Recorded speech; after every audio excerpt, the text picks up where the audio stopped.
Boa tarde, pessoal. Tudo bem com vocês? Estou gravando aqui diretamente da escola, tá bom? Então, se vocês ouvirem barulhos, batucadas, professores falando, coisa assim, não se incomodem que isso vai acontecer normalmente depois dessa semana, tá? Que agora, como estamos 100% presencial, eu estou sempre aqui na escola, então não tem como gravar em casa a não ser na escola, certo? Nós vamos continuar o conteúdo e no final aqui da aula eu vou deixar algumas questões lá no Classroom junto com um trabalhinho, tá? Não vou deixar as questões no vídeo, não. Então, se vocês puderem dar uma olhada nas questões antes de vir aqui para o vídeo aula, eu fico muito agradecido, tá? Deixa eu só dar F5, não, compartilhar a tela aqui e vamos lá para me explicar. Quando eu gravo aqui na escola, deve ficar uma carinha preta aqui no meio, que eu não sei como faz para tirar, tá? Então, vamos lá com calma. Na semana passada, a gente começou a falar sobre os modelos atômicos, certo? E a gente terminou falando sobre esse modelinho aqui, ó, que sumiu da tela aqui na hora que eu ia falar dele, que era o modelo de Rutherford, né? Que tinha um núcleo com prótons e nêutrons e os elétrons circulando em volta. Os prótons de carga positiva, nêutrons de carga neutra, elétrons de carga 1. E os prótons e os nêutrons têm massa, eles que dão um peso para o átomo, enquanto os elétrons, a massa é praticamente insignificante, certo? E aí, a gente vai entrar no tema dessa semana. Eu quero falar sobre o outro modelo atômico, que é o modelo de Bohr, tá? O modelo de Bohr, ele não contradiz a ideia de Rutherford, tá? O átomo é praticamente a mesma coisa, ele tem um núcleo com prótons e nêutrons, ó, e em volta temos os elétrons circulando. A única diferença é que esses elétrons estariam em camadas, tá? Aqui, ó, você pode reparar que tem um monte de camada, ó, a primeira camada, a segunda camada, a terceira camada e assim por diante. Esse átomo aqui é o átomo de estrôncio, que eu estou mostrando para vocês, tá? Um metalzinho bem legal. Um átomo, segundo ele, poderia ter até 7 camadas. Os elétrons não ficariam tudo aglomerado em um lugar só, tá? Eles estão ali divididos em 7 camadas. Essas 7 camadas podem ser numeradas de 1 a 7 ou de K, L, M, N, O, P, Q. Não precisa decorar, não precisa se importar com isso, só para você saber que tem, tá? E aí, pensa assim comigo, ó. Você tem aqui os elétrons rodando em círculos na primeira camada.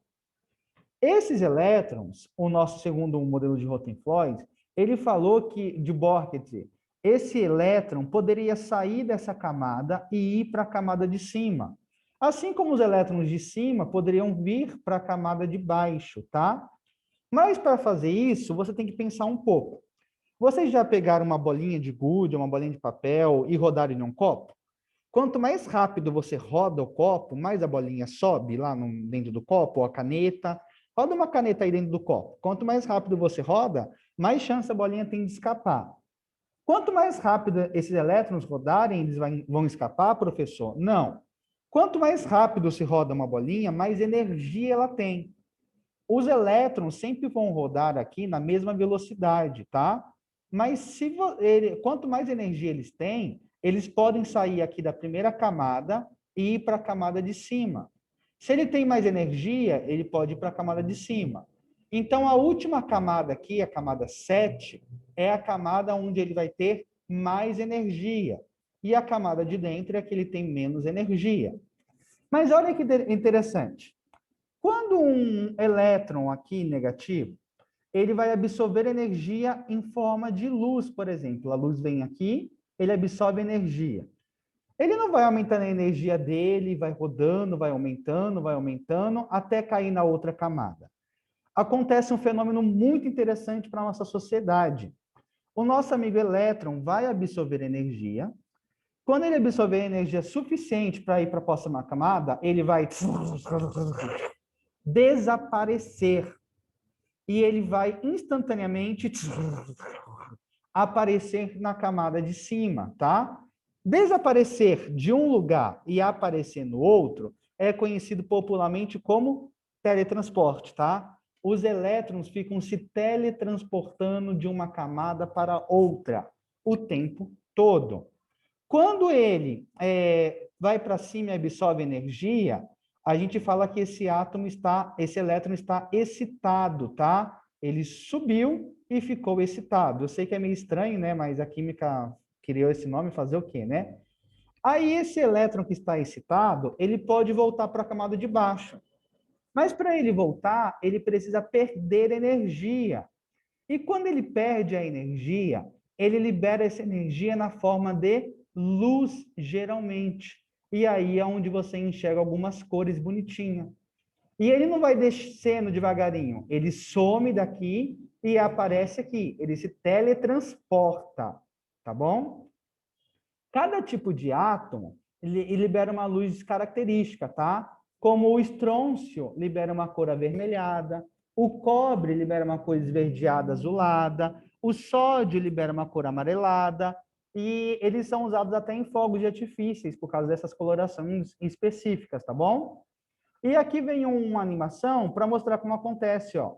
O átomo rodando absorve energia, teletransporte, libera, teletransporte, teletransporte sobe, teletransporte desce. Absorve energia, sobe, libera energia, desce, tá? É assim que funciona o modelo de Bohr, tá?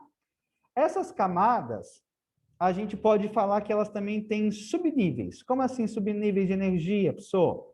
Peraí que eu perdi, acho que era esse aqui. Ah, não, era aquele lá que eu estava. Só um segundinho. Só dormiu aqui no ponto.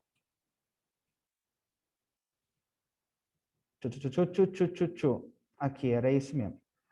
Eles podem ter subníveis de energia, tá? Aqui cada camada, KLMNOPQ, e aqui elas podem ter subníveis de energia dessa forma aqui, ó. Você tem a camada principal, que é essa preta, e você tem os subníveis de energia que vão ficando um pouquinho mais para o lado de como o elétron pode rodar. Então, a camada é essa aqui, mas os elétrons podem estar rodando um pouquinho diferente. E essas subcamadas são 4, que a gente chama de S, P, D, F. O famoso Susana parou de fumar, tá? Um carinha, um tempo depois, chamado Linus, percebeu que em cada camada, camada e subcamada, você tinha um limite de elétrons que poderia ter, um limite de energia. Então, ele criou um diagrama para ajudar a gente poder calcular, saber disso, tá? Não precisa decorar isso ainda. A gente vai estudar isso depois. A primeira camada, tá? Que é a camada K, pode ter 2 elétrons. A segunda pode ter 8, a terceira pode ter 18, a quarta pode ter 32, 18 e 8. É o limite de elétrons que cada um pode ter. Por quê, professor? Não sabemos. E os átomos se comportam assim. Eles ficam estáveis assim. Só isso, tá? E aí tem um diagrama para facilitar a nossa vida, tá? Por que um diagrama? Na camada 1, a gente pode ter uma subcamada S, tá? Aqui, ó. Camada 1, subcamada S, tá? E na subcamada S, a gente vai ter aí, ó, 2 elétrons, tá? Cadê? Sumiu a caneta, ó. Camada S pode ter 2 elétrons. A camada 2 tem o S e tem o P de subcamada. E o P pode ter 6 elétrons, tá? Então, total, 8. Terceira camada tem o S, P, D. E o D pode ter 10 elétrons. Total, 18. E a 4 aqui, S, P, D, F. O F pode ter 14, que o total é 32, tá? Um jeito legal de decorar isso é Susana parou de fumar, tá?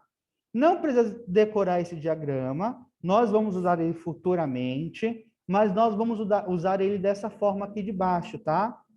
Para fazer uma coisa chamada distribuição eletrônica, para distribuir a energia do átomo de acordo com as suas características, certo? Bom, esse é o modelo do nosso amigo Bohr, não tem muito segredo, não tem muito o que fazer, é bem tranquilex.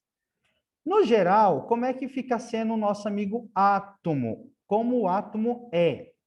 O átomo é nêutron, ou seja, ele tem a mesma quantidade de prótons e de elétrons, tá? A mesma quantidade de carga positiva e negativa, então ele fica neutro. Se eu tenho mais 10 e menos 10, fica 0, tá?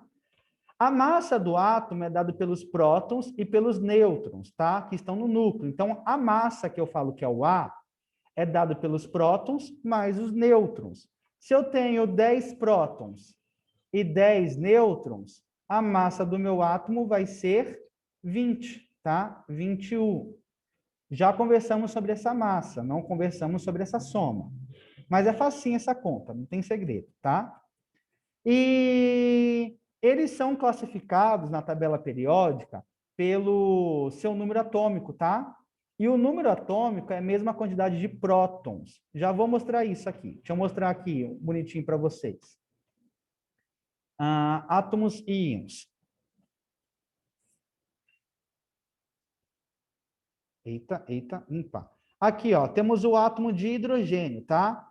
O átomo de hidrogênio tem um próton no núcleo positivo e um elétron negativo. Então, prótons é 1, elétrons é 1. Mais 1 com menos 1 igual a 0, é nêutron. E 0 nêutrons. Qual é a massa dele?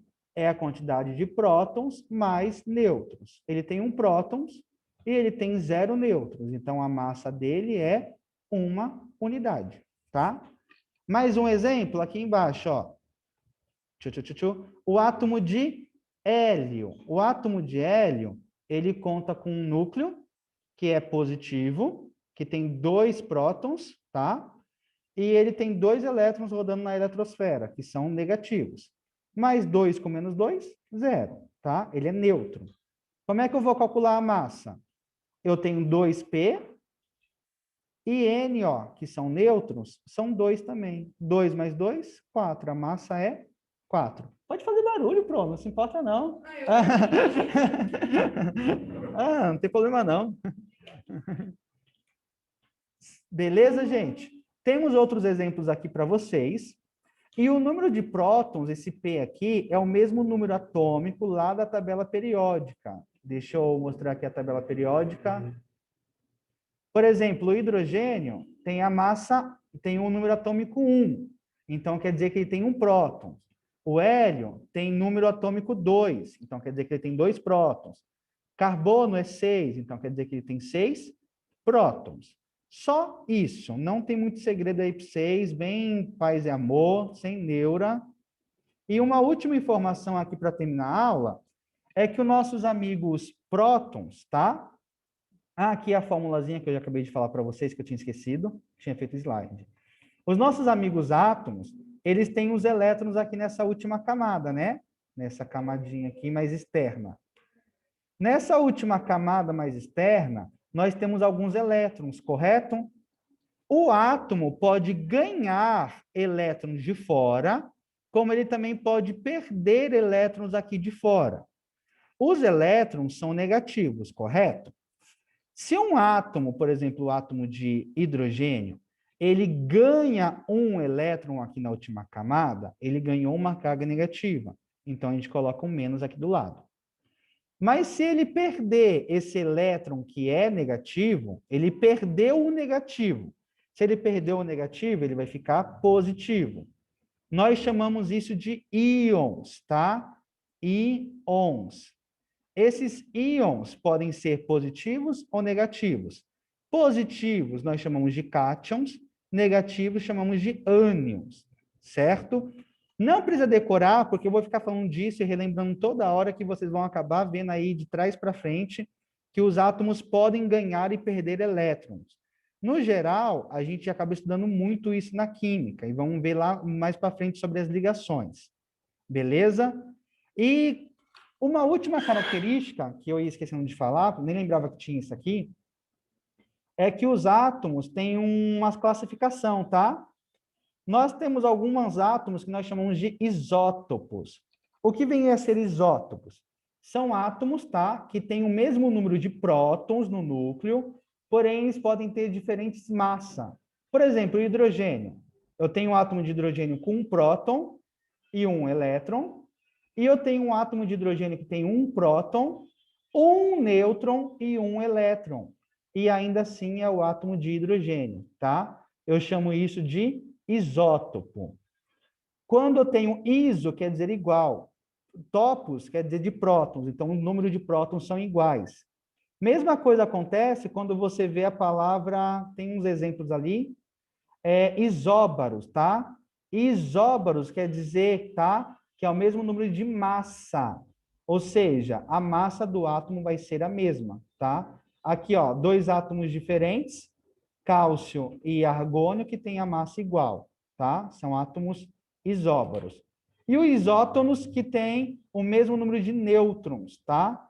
Mesmo número de nêutrons e o resto é diferente. Professor, preciso decorar isóbaros e isótonos? Não, não, tá? Mas eu vou usar algumas vezes quando eu falar o isótopo de carbono é radioativo.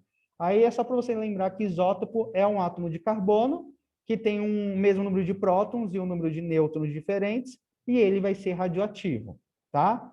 Tem um resumo aqui, ó, caso vocês queiram tirar um print para facilitar. Isótopos, prótons iguais, isóbaros diferentes, tá? Tudo certinho. Vou deixar as questões lá no Classroom para vocês dessa aula e um trabalhinho para vocês me entregarem daqui a um mês, tá? Principalmente para quem estiver no presencial. Beijos no coração de vocês, boa semana e fiquem com Deus.